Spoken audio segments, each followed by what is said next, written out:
Welcome everybody to Tales from the Tackle Shop. I've lost count of episodes, 22, but it's the final one. That's the only 22? We're that far? We've done 22. We've done 21 or 22. I've listened 22 weeks of talking utter rubbish. Yeah. Complete and utter rubbish. Mm-hmm. Yeah, we've decided that because it's now virtually April, it makes sense to stop this podcast because it is based mainly on natural venues and the Winter League. So we're going to stop today and we shall start again with season 4 in September. So I think the first things we need to do is thank everybody for listening. Yeah. Because we have bored to death a lot of people. Right, and all we've done is moan. So it's a typical angling podcast, really, isn't it? Moaning all the time. Well, you've moaned a lot. Oh, obviously, Yeah. I don't think I've moaned. I'm really worried about your mic. Hold on. Is it working? Yeah, I can hear it. It's just... Do you want me to hold it like that? No. So I've got a bit of a tash. Just leave it there. Is that alright? Yeah, I don't know what's going on. Oh, I know what the problem is. What? The headphone jack's not pushed into this properly. Oh, is that what it is? Is that better? Now I can hear. Before I was hearing you through the... It's a good job it's the last one. Yes. Yeah, because technology's failing us today. Yep. We've been trying to get our website kind of going and it's failed. less said about that the better, really. Yeah. Failed with that as well. Yeah. So failing all around. Anyway, so I'd just like to thank everybody for listening. We've had some really good viewing figures. I think the Polly one got 2,500 views within a week or so on YouTube. Tell him, mate. He'll be wanting a fee next time. He did want to have a look. Yeah. How many? Yeah, we'll have to buy him a cup of coffee or something. Yeah. But the average views has been really high, so that's been great. Just give him a free pint of maggots. He'll do anything for a freebie, won't he? Yeah, he just like free stuff. We all like free stuff. So the viewing figures have been really good. I mean, I haven't added them up, but they've been well into the 1,000s on YouTube for most of the podcasts. We're in the first week of us publicising it. Also, though, we've had the audio only on Apple, Google, and Podbean, and that gets between about 150 to 250. Right. So it's good. However, Alex, is that million? No, I haven't mentioned this to you. Yeah. But we're not going to go audio next year. Not audio? No. No. It costs £100 a year. Does it? Yeah. And... Plus they can't see your face, can they? And they can't see us.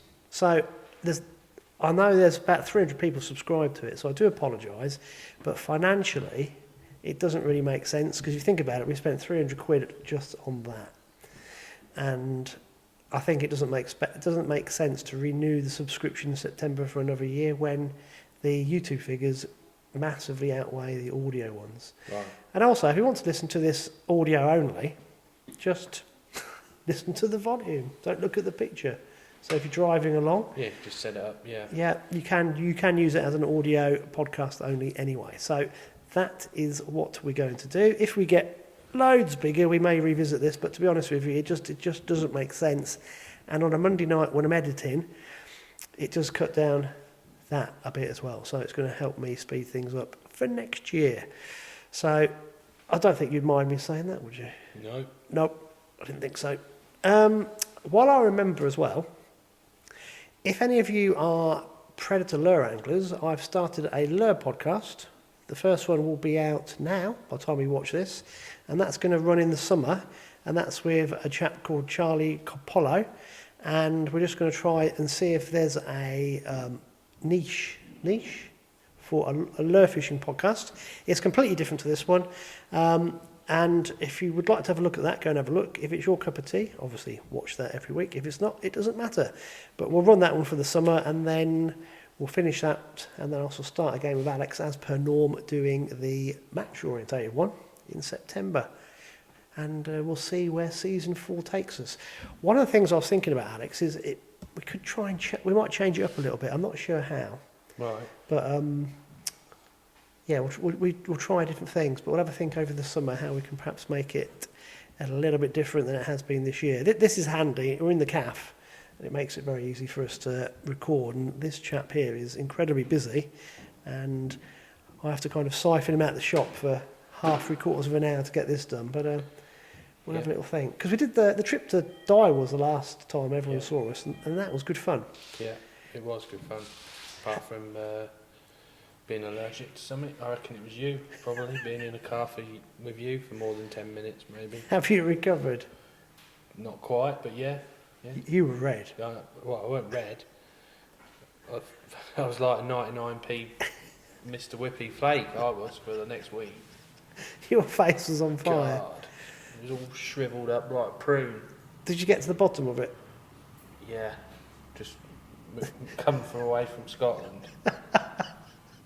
And I was putting this cream on that was making it worse, not better, I think. So What you guys didn't see, that Alex was actually putting a brave face on it when we were in the diamond factory, because in the van on the way home, you were in bits, weren't you? It was really hurting him, and there's me driving in the dark with the windscreen wipers going and all the spray from the lorries, and Alex was, I think these antihistamines had knocked him for 6 as well. He was kind of like this. like I am now, really, to be honest. Oh dear. Whose idea was it to drive there and back in 2 days? It was your idea. Yeah. I did nominate to go up, just casually to Stansted, fly up, fly back, bosh. Next time, Yeah. we'll go for longer or fly. Yeah. Yeah, we take the fishing gear, might have to drive. But Yeah. if you haven't listened to that podcast, that was really interesting how they made those rods and pools. I never realised it was so involved. It wasn't. It was better than what I expected it to be, and more. Do you know what I mean? It was.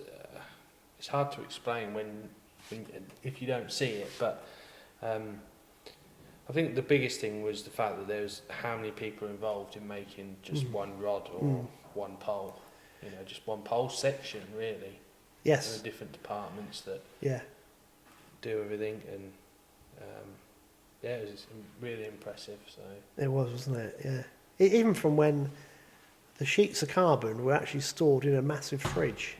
I would never have considered that, but obviously maintain its integrity while it's in that form. yeah, Yeah, incredible. But the attention to detail as well, and the way that each process had quality control, and the way at the end it was done again. So anything that was a problem was going to be nipped out quickly. No, it's really good. So thank you to Martin for doing that. And I see he's been out on Loch Ken since we've been. Yeah, hasn't he? Yeah. Yeah, was there a 2 or 3 day festival? I think you had a 2-dayer. There's one every weekend up there now, I think. It seems to be, doesn't it? Yeah, there's a lot. Yeah. Yeah, hell of a lot. He likes taking these sort of scenic photographs of his seat box and stuff set up. Yeah. Yeah, it's smart. It's a lovely, lovely place. Lovely place. Just, yeah. I think I'm going to be on it in August for a little bit. August? Yeah, 'cause it's obviously cooler up there. Yeah. Bit of perch fishing, just practicing for some events down south later on that month. Right, it's the end of the season. Yeah. Obviously, since we did the Scottish one, it has been the close season. So we've got one. Oh, that Well, it feels like it's a new season. The weather's like gone from miserable to sun shining, and I think it was 18 degrees the other day. I think it was more than that. I think. Yeah. Yeah. Incredible, isn't it, how it's changed? What's happened here? Have the carp started spawning They yet? have. No, not started spawning yet. They've got to start eating first. The lakes have. Well, I'm just looking out the window now, looking at the trees, and there's so much more. You know, they've blossomed, and the leaves are starting to come back, and spring is definitely here. Mother's Day's gone, so it's always a good sign that things are on the improvement. They're starting to respond, and the baits where it was all basically maggots, and an odd fish on pellets. It's all pellets, meat, and maggots. It's they're not sometimes they're having a munch in the last couple of hours. The first 2 or 3 hours were a bit steady away and just nicking odd fish here and there, but that last 2 hours they're looking for food. They're coming down the edges. Meat's been a good bait. which it always used to be here, but you know, each year, each season is different. So it might be a season where meat's going to be a bit of a killer bait. We'll see. I just think it's always sort of April, May time is normally the meat season, really. So yeah, I mean the match results. Wednesday's match was on. Where were they? Wednesday. They was on Magpie and Raven. Weights weren't particularly big on Wednesday. I think £90 won the match from Raven. We had a 2-day final the week before, so the Saturday and the Sunday. That was won by Bruno Norman. He had £155 on Raven the second day and £105 on Magpie the first day, all on little bits of meat over ground bait. So decent weights. And then Thursday's match on Magpie, big weight, biggest weight of the year, Martin Freeman had £187. Cool. Yeah, so definitely waking up some great big uns down the edge on meat, I think. Then runner-up was Adam Playford, he had 138. Super Jimmy Brooks had 135. Then there was quite a few other £100 weights, which was good. And then Saturday just gone, so the Open was on Jay and Magpie. £177, Mr. Mona McGregor. You've met Mona, haven't you? I think on the phone. Yeah, you know the one that did the workout here. Oh right, yes. Mona, yes, he won it. Yeah. Yeah. Oh Yeah. So that'll keep him happy. He's had quite a good little run of form lately. Not that he's told everyone about it, but so he won Saturday 177 from 24 on Magpie. I don't think he's fished meat. I think he's just fished maggots and ground bait down the edge and pellets long. And then runner-up on Magpie was Jay Fenson with 169.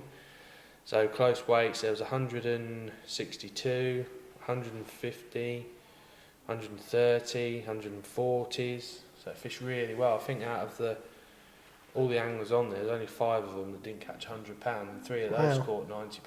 So definitely Saturday was a day where they had a bit of a munch. On to Jay, I think Vin Fish, easy, he had £124 from peg 26, and James Heaps was second from peg 8 with 113, and there's a 90. So the weights weren't quite as big on Jay, but that'll start to kick in gear this next couple of weeks. It's always a little bit slower than Magpie. I think Magpie's a bit more sheltered, it warms up a bit quicker. Yeah. So yeah, those are this week's results really. Picking up and looking at other fisheries across the country, big weights everywhere, so the fish are definitely having a munch. They are, yeah. No, that's good. I think I'm sure I had this conversation with you this time last year about the same thing. How the carp will change. They'll change onto different baits depending on where they are in their cycle. Yep. So they want protein at the minute. They do, yeah. Protein. Then they'll spawn, and then once they've finished spawning, it's all maggots, casters, worms, and sometimes pellets. But yeah, maggots, casters, and worms. The hotter the weather, the more they sort of work. Yeah. Pellets and meat this time of year. Obviously, a lot of fisheries don't allow meat, but where it's allowed, it's good. It is a very good bait. Lots of ways of doing it. Some people cube it, some people mush it up and feed it with in ground bait. There's all sorts of ways of doing it. Why are some fisheries banning meat? Because of the fat and oil content, basically. It's apparently the fat and oil stays in the water, which it probably does. So yeah, that's why they ban it. What effect does that have on the lake? Well, just the water quality. So you might have areas you get that horrible scum sometimes on the top, like a fatty, oily scum, and that's caused by the meat. Oh right, okay. So it doesn't cause any detriment to the fish or the. Not to the fish, but just the water quality that the fish are living in. So that's one of the reasons why it's banned. Yeah. Gotcha. Yeah, cool. Well, the main reason. As you were telling me those match results, I was checking the link you sent me to Deeping St James. And Alex has stitched me up. Why? you said you can read that one out. Why? Well, the guy that sent it to you wrote a lovely report, Yeah. like really in depth. Yeah. But now I'm trying to read through it to work out. I can't read it all out because it would be Well, half it's hour long. full results, isn't it, from their series? I know. I thought you liked looking at your phone halfway through. I was scanning, going, oh, this They've is only epic. literally just come through, This so is epic. Oh, so Alex has stitched me up. Nice one. You need to answer a question. do I I? forgot to ask you this a couple of Okay. weeks ago. Yes, this is from Paul Barnes. So, Paul, thank you for sending this in. And can Alex recommend any long shank hook, long shank barbless hook patterns for whip fishing, or in fact any barbless hook patterns for whip fishing? So, long shank first, and then any, please. So, obviously, long shank barb, there's tons and tons of patterns available. You've obviously got the original ones that have been around for a long time is Census do a 35-30, which is a long shank, quite fine wire. You'd probably want to use that for smaller fish. You could use it for bloodworm as well. It's like the old Camazan Bean 590, I think they were called. They're like quite a long shank, fine hook. Then you've got Colmick do a B2000, which is sort of a slightly stepped up version. That's probably one of the most popular ones that we sell here. From 18s, no, I don't know, 16s. Yeah, 16s to 24s. So you tend to find the 18s, 16s are quite a big hook, just because they're for like bleak speed fishing, and you know, you're fishing a whip, you want a big hook, nice and strong. Then sort of a step up from that, Hydra do a pattern called a 510. Now that's a nickel hook, perfect for like venues like the 20 foot and you're fishing for rudd. It's got a little bit of a kink in it as well, so you do get good hook hold on that. That, if you're fishing for bigger weights, I would go for a 510. And then Garbolino do a range of long shank hooks, different colours and shapes. So there's those to look at as well. But Barbless is a good question. There isn't really a long shank hook Barbless. Or sorry, I say that. They do the 35-30, which is a 45-30, which is a Barbless version. But knowing Paul, I don't think that will be the hook for, say, Hampton or places like that where you're looking to catch 70, 80 pound of rudd. I would tend to go for, obviously, Barbless. Good question. There's some new Drennan Acolyte hooks out. They do a silverfish Barbless, which is a reasonably long shank hook. That would probably be the one to go to. They do a Maggot Plus as well, which would probably be the one I would use. Other than that, there isn't that many long shank Barbless hooks about. I was thinking why he wanted to know about the long shank. Is that better for? Yes, because it's for unhooking the fish quickly. It's easier. You can bait up Got quicker. more leverage. Yes, Yeah. basically. Yeah. Oh, right. So it's not actually for. I was actually thinking of, are they better for big maggot? Big red maggot. No, I just think it's the longer shank. I mean, a lot of people use long shank hooks for everything because of the ease of unhooking fish. I'm not a fan of long shank hooks. I don't know, just something in my head. I just don't like long shank hooks. Maybe if I was fishing every week, fishing whip style, then maybe I should think about some long shank hooks. But yeah, that's the only reason why All I right, don't use cool. them. That's not what I thought. So that's quite Right, good to see, know. you learn something every day. You do. Every day is a school day, as they say. Yeah. Talking of school days, I've got an Oh, essay. sorry. There's another pattern. Guru do one called Superfine Pole Special. They're quite a long shank hook as well, but again, they're not barbless. They're too small to crush the barb as well, aren't they? They are really. Yeah. Yeah. Good question, Paul. And I did forget to ask you in the van going to and from Scotland, but hey ho, we had more important things to talk about, like How many sheep are in that field? How many sheep are in that field? and are we still in England? Are we still in England? Yeah, definitely. Look, I'm about to read out the match results, and I got a phone call. This is from the guy that does the lure fishing. Should we just reminding should we just get him on real quick and embarrass him? No. Oh, well, will I? Hold on. Wait. All right. I'm just recording the other podcast. With the other podcast. The, Oh, right, okay. and so that's why you're now actually live, so to speak. Oh, right. Yeah. And can I, Oh, yeah, everyone can hear you. Are you going to plug your new I won't podcast? say what I was going to say, then I'll have to get the plate machine out. Alex has asked, are you going to plug the new podcast? Am I going to plug the... Yes, actually I will. Every Monday, 5 p.m. So he knows more about it Fenland than Fishing you. TV. Lure fishing podcast. Myself and Andy stepping away from the match fishing a bit, and we'll talk only about lure fishing and things pertaining to. Does Andy moan a lot in that as well? Oh, did you hear that? He said, do I moan a lot? No comment. Right, we didn't set this up, so Charlie, that's perfect timing. Can I phone you back in about half an hour, please? Phone me back, mate. Right, speak to you later. Bye-bye. Okay.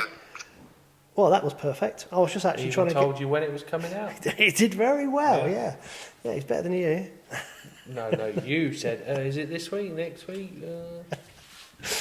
Right, this is Deeping St James. So Deeping St James we try to get some match results back end of the natural season, but I think because of the state of the river, they kept having to cancel. But they had their fifth and final round of their individual league series last Was it week. on their Horseshoe Lake? It was on the Horseshoe Lake. Yeah. So where's Their club water, I think that is, isn't it? where's that then? Don't say Horseshoe. No, it's their club walk, and the lake's called Horseshoe. I'm not sure where it is. I'm sure it's out deep in Way. That's as far as I know. I'm so sorry. This is the fault of all knowledge. I just know that their lake's called Horseshoe Lake. Oh dear. Okay, so You can tell we've researched this, can't you? we can. We've done very well. Yeah. So I'm just. And who sent you this? Jason. Jason. Is he fishing here today? Yeah. Right. So he's actually fishing on. He's on Jay, isn't he? I think. I think so. Yeah. I believe so, yeah. Jason, I do apologise. We're so unprepared. It's ridiculous. Right. So going into the last round, two anglers were in contention for the individual league series. Steve Borrett and Ray Torrington. Steve Borrett, he fishes TID matches. Does he? Yeah. Tid haven't had a match for ages now, have they? No, but he does fish them in Does summer. he? Cool. Okay, so winner of the day and the recipient of the non-cup winners cup was Mike Mosley, drawing peg 19 by the sounds of things, and he weighed in £56.11. But it only counted as £50 because he overfilled his net. Oh, right, okay. Yeah. We've all been there and done that. Second, got a T-shirt. yes, we won't go into that No. because that's brings back memories for you, doesn't it? What memories? What memories? What memories? Am I allowed to say Uh, Fishing Mania? yeah, never heard of it. Yeah. Second on the day was Phil Price with £41.06. That was probably the last time I fished a commercial. Was probably. it? See, look, I shouldn't have mentioned it, should I? No. Dave Marshall took third place with £36.14. And there were section wins for Jason Chatham and Neil Speechley. Well done. Yes. I'm trying to find that overall individual result. Did I read it completely badly, wrongly? No? Didn't I? Don't think That was just the result of the day. Hold on, the luck of the draw. Hang on a minute. Do you want me to look unprofessional? Oh, right, what it was. Okay, so on the day they couldn't beat their scores. As it happened, neither angler could better their lowest previous tally points, and the top two places remained on the same points at the end of the day. So congratulations go to Steve Borrett for being the individual league champion. Well done. Sorry, I had to sort of read deep into that one. This is what happens when he says, no, you can have that one, literally a minute before we go on to this. But I blame Alex for this. So, Well, I only got it literally 10 minutes ago. Deeping St James, thanks for that, that's great. So next season, in September, guys, get in touch with us. We'll plug your results far better than we have done today. Yeah. And obviously the other clubs we can do the weekly roundup for those as well. And Boston, obviously that was great, they got involved. And if there's any other clubs that we don't mention on the podcast, just get in touch and we'll do our best to publicise all your matches from September onwards. Right, I think we need to then now get on to what is happening at Rookery Waters over the next few weeks, months. Hopefully a load of sunshine would be nice. So yeah, it's sort of the start of the season for us here, really. Who's this now? This is the builder that hasn't done my fence. Should we listen to this as well? No. No. So we've got, it's all sort of go from now on. I really need to speak to him, but I shall phone him. I can never get in touch with him. No. To save he must be listening to the podcast. To save his embarrassment, I won't tell you what his name is. No. So yeah, it's busy time. Fish hopefully will spawn quickly. If we do get some warm weather, get that out of the way and let them get a bit of a feeding spree on. Weather talks are being a bit pants back end of this week, so that'll sort of slow it down a little bit. But then apparently going to have a good Easter, which will be nice. How do you know all this? Well, just what people tell me. Oh, right. Yeah, you got to talk to people, Andy, to find out. Yeah. Has Pete been telling you this? No, Gary's not. No. So yeah, we've got obviously the normal regular Wednesday over 60s, Thursday opens, Saturday opens. But at the end of April, so the end of this month, because this comes out on the 1st. Wednesday. Yeah, that'll do. So this month, got a little 2-dayer, which is the Saturday and the bank holiday Monday. So normally 2 days are like runner, like Saturday and Sunday or Sunday and Monday. But because obviously our open matches are normally Saturday and we normally have an open on a Monday as well, we're going to do it as a bit of a 2-day event. We're going to limit to sort of 48 anglers, and we're going to use jay, crow and raven. So magpie's not being used. The idea is one day you'll be on jay, so there'll be 24 pegs on there, so that's every other peg, perfect really, and then 12 pegs on each of crow and raven, so plenty of room, every other peg on there as well. So say you draw J the first day, you're going to be on one of the other two the second. Yes. Yeah, I got you. Yeah. So A side of the draw will be J, and the B side will be crow and raven. So if you drew J on Saturday, you'll be on one of the others on the Monday. So something a bit different. Normally the 2-day events go really well, and maybe the break in the middle might suit some people, might not others. But I think, to be honest, a little break in the middle, does sort of help sometimes. Yep. So yeah, we've got that end of this month. Hold on a minute. I did try and phone Tom Cole earlier, didn't I? Is he still alive? I don't know. Are you... Tom, where are you? Yeah. So we don't know if he's entering. If he enters, I may see if he wants to film, but I think I'm going to have to find myself a new model. He's just, Never mind. Get the sack. Never mind. So that's that one, and then just busy really. We've got all sorts coming up. We've got an over 55s festival in June, which I think will be really good. That's limited to 60 pegs. There's still a few spaces left, so if anyone wants to do that, it's a bit hard to say. It's a proper friendly, going to be a friendly festival. How many days is it? 3 days. 3 day. Yep. So it'll be Tuesday, Wednesday, Thursday. Looking forward to that one really, because I think you'll get quite a few anglers that don't fish the main August 3-dayer fish that one, as well as some of the lads that do fish that. So that'd be good really. I'm looking forward to that one. And then obviously you got the August 3-dayer, which is sort of the main one of the year. Last year it fished brilliant. That particular week always seems to be a real good week. I won't say weather-wise, but fishing-wise, it's normally pretty good. We had the lake record broke twice in the 3 days on Jay. I think Ross Howard had 305 or 306 pound on the on the Thursday, and then the last day Tom had 315 or 330 pound. So yeah, and then there was, I think on the same day, there's a 391 off Magpie. So yeah, it fished really well. Look forward to that one. We get some serious anglers fish that. Not, you know, the standard of anglers that we get here is brilliant in the open matches, which is fantastic. But if you're an angler that's sort of, how can I put it, keen to learn and want to fish against the best, then fish the open matches here, because you will learn a hell of a lot. Yeah, You know. they're the Thursday ones, aren't they? Thursdays and Saturdays. Yeah. So I mean, and even the Wednesdays are if you're an angler that fishes natural venues and you think, well, I might have a go, and you're over 60, I want to have a go at commercial fishing. They're perfect matches. It's £11. You're not fishing for silly money. You know, they pay everyone out, and if you win the match, you might win £40, and there's probably 40 odd people fishing. So it's not.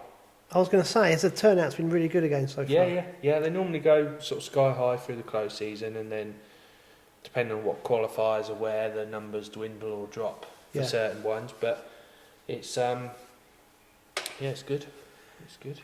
Oh, it is good. It is amazing. I mean, I remember last year how many people were coming. It was just phenomenal. Yeah. It was really, really nice to see everybody.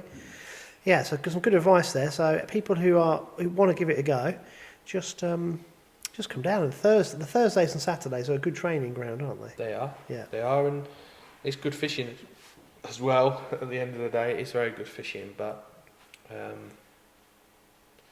I say, if you want to learn, that's the only way. Talking of learning, a little bird told me that you went to a commercial. I did, yeah.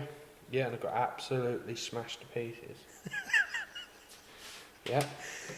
How many nets did you have? I had 3 nets, yeah. I had 3 nets, but that's the rules.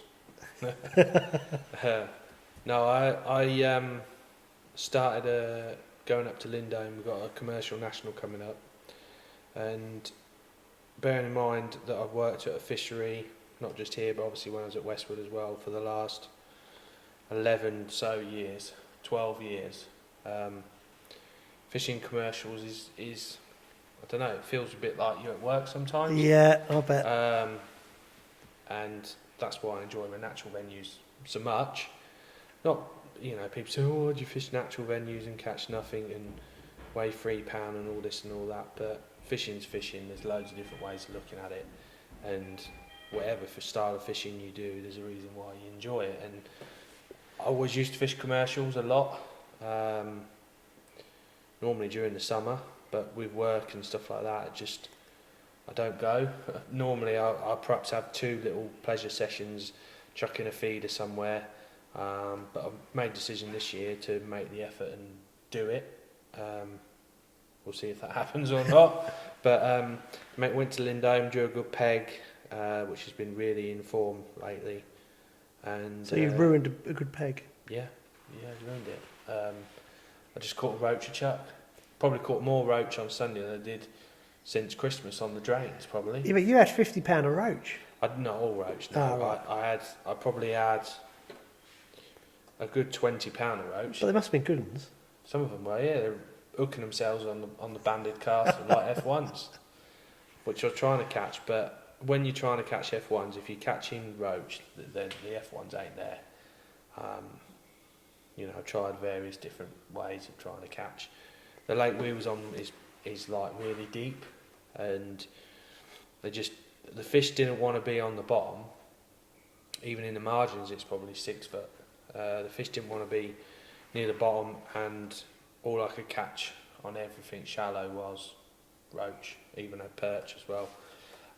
And ducks, they were quite a pain in the arse. Yeah, they always are, aren't they? But Gav won the match, so obviously we're doing a bit of practice for this national. The lads did really well last year, very unlucky not to win. They were second to the ever conquering Barnsley Blacks team. Well, that's strange, I think they've won everything, absolutely everything. I phoned Rob Casterton up, and he was telling me that they came first. Census Challenge. They came first. Both teams, First and second at the weekend. Yeah. They're just immense. You know, they've Smashing got a great everything. blend of youth and experience, and they're just, no matter what it is, they're just mega. Yeah. Wow. They are mega. But there's one thing winning the odd match, there's one thing then winning everything all the time is well, how it seems to be at the minute. Yeah, I think think the lads last year, they were tied on points with Barnsley, but they beat us by like half a pound or a pound in total weight overall. That's how close it was. So whether you're going to get as good a chance as that again, I don't know. But No. the lads, you know, and I'm fishing this year, so the others have got to do better. No, because I've seen you a couple of videos, haven't you, doing these commercials, and you don't get into it at all. But then suddenly you know what to do, but it's a mind game for you, isn't it? You've got to be totally committed to it. You've got to change your gear over. I mean, I sort of chucked all my river stuff in the shed, all caked in mud and clay and shit, and put some commercial gear in, and I thought, oh yeah, don't need all that and that bowl and that bowl and that riddle and that and that and that, and before you know it, you're like, just need half the amount of gear. It's easier, convenient, part behind your peg.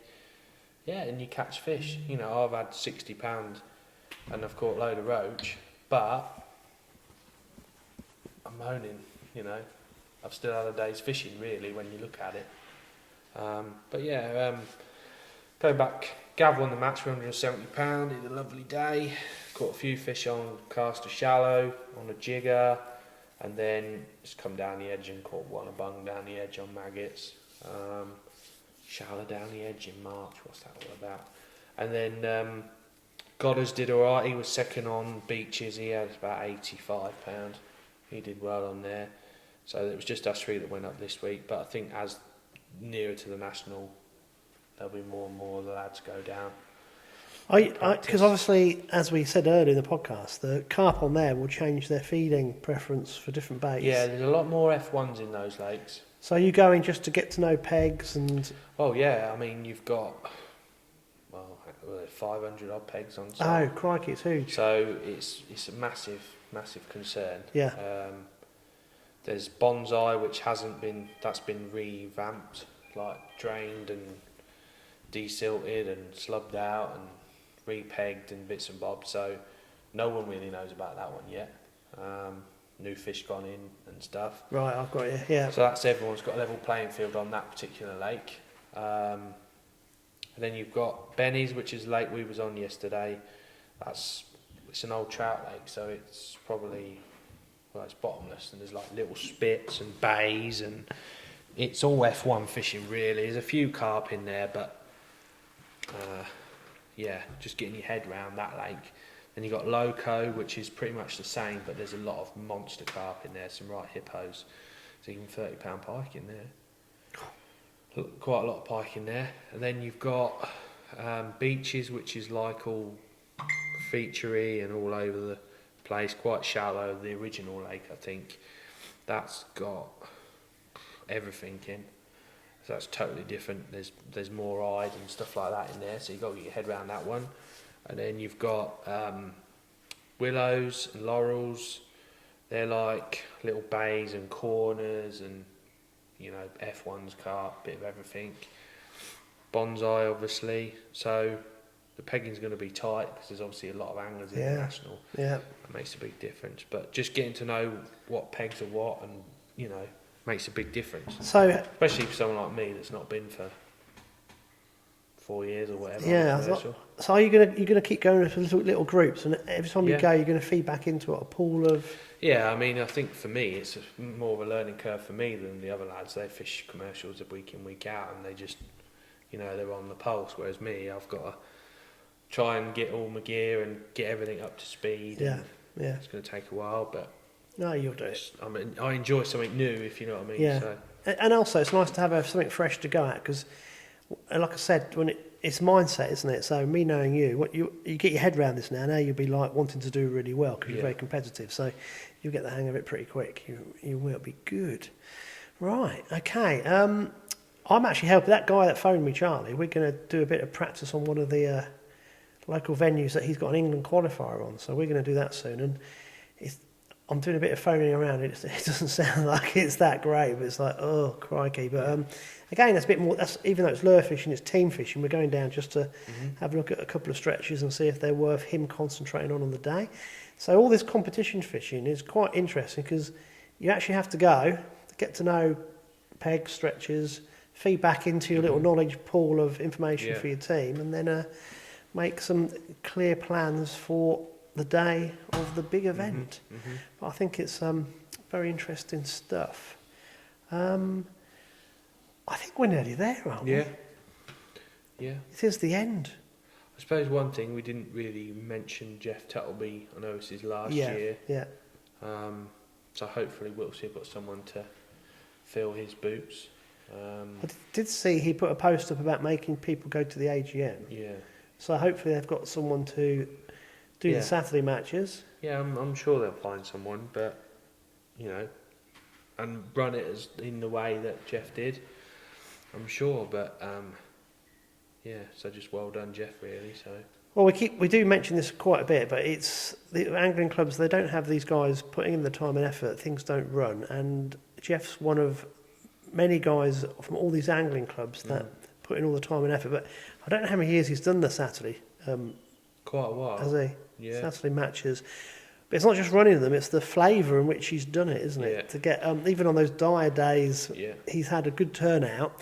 They've not caught much, and they've all enjoyed it because there's been the banter going and the different awards. So, you're right, Alex. So, Jeff, well done. That's fantastic, and let's hope we'll have somebody who can fill your boots. He'll still be fishing them, though, won't he? No, I don't think so. Isn't he? Oh, no. I think he wants to do more Sundays fishing. Getting the balance right with the family and stuff. Yeah. That's always the tricky one. Right, is there anything else that you would like to mention? No. Well, thank you for this year. And you? It's been really good fun. Like I said, we'll try and change it a bit for next year. I have no idea how, but if anyone's got any ideas, let us know. And we will hopefully do some proper filming, you know what I mean? Some, like you did the Waggle. If I can get people like Tom Cole are great to film, so we'll hopefully get some more match fishing videos. And I mean, not just one or two, but a whole series of them done once we get organised and get that off the ground. Get into April, May, June. It's a lot easier to record with the warmer weather, and it makes the logistics a lot easier. So keep an eye out for those. Alex, thank you for this year. It's been brilliant fun as always. And everybody watching, thank you for your support. Without all the large numbers of people viewing, there'd be no point in us doing this really. So your support has been greatly noted. We want to get it to 2 million viewers next year instead of 1.1 million. 2 million? Yeah. Easy. Be quite nice if because we had this, we actually thought it was going to, my phone was going off. Yeah. That was Tom Scoley. He's got back in touch now. Oh, cool. Yeah. And actually I spoke to Tom about the podcast probably this time last year, and he felt we probably reached as far as we could do locally, and we thought it's not going to get any bigger. But it then took another jump, which was interesting. So if it takes another jump in season 4, that would be great. Because obviously it costs a bit to do it with all the equipment, and that's why we have the adverts in, because it gets a bit of revenue, a little bit of revenue back with the AdSense, but everything helps offset the costs. So before we sign off, just remember everyone on audio in September, that will no longer exist. So you need to make sure you subscribe to the YouTube channel and watch it through there. Everybody have a fantastic summer. Go and catch some big carp. And let's hopefully get some tench on the beginning day of the new fishing season on June the 16th. That would be nice as well. I always think tench are the fish to go for on June the 16th. Nah, bream. Are you going to do that this year? If it gets time. I always intend to rake a swim out for tench, and I do it once every 10 years, I think. But I might give it a go this year, depending on where we are. Right, I'm rambling. We're going to finish this. Yeah. This has been Tales from the Tackle Shop, a Fenland Fishing TV production.